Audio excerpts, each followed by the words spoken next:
Hi guys, welcome back to the channel and to another review. Today I'll be taking a look at the Venezianico Nereide GMT. Now first of all, disclaimer, I am a Venezianico affiliate. Down below you'll find a link that will give you a discount and it will give me a small fee that goes straight back into buying watches, equipment. I bought a microphone. I need some studio lights, getting dark in Sweden. Oh yeah, can someone please direct me to some great studio lights? Comment down below. Awesome. Anyhow, I will try to be as unbiased as possible, even due to the fact of my affiliation with Venezianico. Now, into the watch. Like I said in the unboxing, a while back, Seiko launched a new line of GMT watches, and along with those watches, they released the new NH34A GMT movement, which opened up the door for microbands to make affordable watches, and there is a bunch of them coming. Venezianico was, as far as I know, first on releasing their watches, and here we have it. It's a 39mm watch. It's more or less the same dimensions as the usual Nereide, but we'll get more into the specs just shortly. Now there are four colorways. There's this one, there's a silver dial, there's a black dial, and a dark gray dial. So go check out the lines if you're curious. The dimensions are the same, the dials and bezels vary. Into the watch we go. So what we have here, if we first of all, well, focus, and second of all, some dimensions. Here we go. We have a 39mm case. Now it felt like the bezel was protruding a bit, but I measured it and it's 39mm at the bezel. So it's a proper 39mm watch. 39 by 45.5. And now when I read that they were making a GMT version of this Nereide, I was a bit skeptical or feared that it will be too thick due to a very compact lug to lug. But the usual Nereide, so to say, is 13.1 millimeters, and this is 13.6 millimeters, including that sapphire crystal. So it doesn't really wear top heavy as I feared. Uh, uh, Same Canova bracelet, same butterfly clasp. Now, butterfly clasps, I will get into those in the Moons and Niggles. I will save it for Moons and Niggles. I've learned to do that in the end. We have pretty much the same awesome blue sunburst effect as the Nereide I showed off a few weeks back. We have the same nicely applied indices. We have the same really good BGW9 Swiss Superluminova, and everything is aligned, everything is fitted very nicely. So what differences we have? Well, we have the same kind of glass insert, but the top is blue and the bottom half is like a mirror finish. And I fear that this will be a fingerprint magnet, but it hasn't been too bad. I've been wearing this watch quite a lot actually. It's really nice on the wrist. Sign crown. We have some different etching on the back than on the usual one. Open. We have the globe. It's a GMT watch. Now I said in unboxing that this is a true GMT. I was wrong.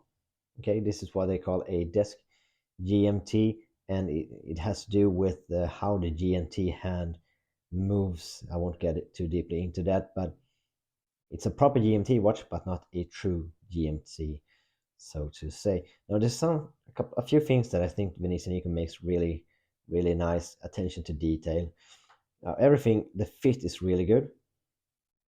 The brushing, the polishing, really nice, but like details such in, you can see that the lollipop style second hand goes all the way out. The tip, the very tip of the minute's hand goes all the way out to the minute track. Yeah, it hacks. And if I move, you can see the hour hand barely passes by the date window. The tip barely passes by. So everything, the proportions are super nice. There's some really nice detailing also. Orange GMT hand and orange Nereide GMT down at the 6 o'clock. I was asked how the NH34 compares to the NH35. I would say it feels the same, it performs the same, hacks, hand winds, pretty much an NH35 with an extra hand. So what happens is, in the second position, the second hand will keep ticking. This way I change the date, and the other way I set the GMT hand individually, and if I pop it all the way out, it moves with the hour hand. So everything is nicely applied, printed, crisp, sharp, looks good. And to be honest, one of the modes that some people have with the Venezianico watches is that they have the brushing next to the polishing and so on. And yes, it was something I thought of when I was wearing the usual one more. But now that I started wearing this one more, I really don't, because there's so much shiny stuff and brushing going on that it blends in very, very nicely. And actually, wearability, this one is, I would say, superior to the usual one. So I've been wearing this one way more. Now, quick little bezel test.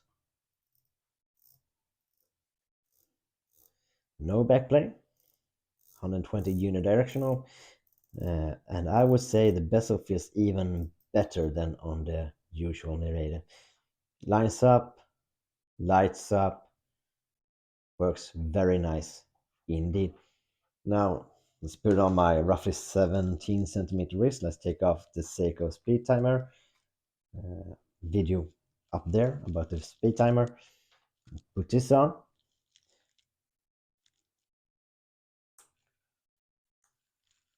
And no, it doesn't wear very top heavy.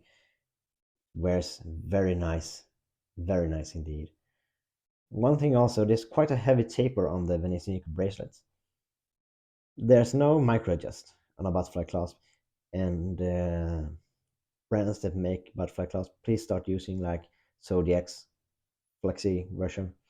The links are so short that you get a good fit anyway. And the heavy taper, I like to wear my watches very low. Heavy taper makes it really comfortable on wrist. It's nice, got some heft to it, but still dressy and well made by Venezianico. So moans, the clasp, sure, lacks micro adjust. Otherwise, no moans.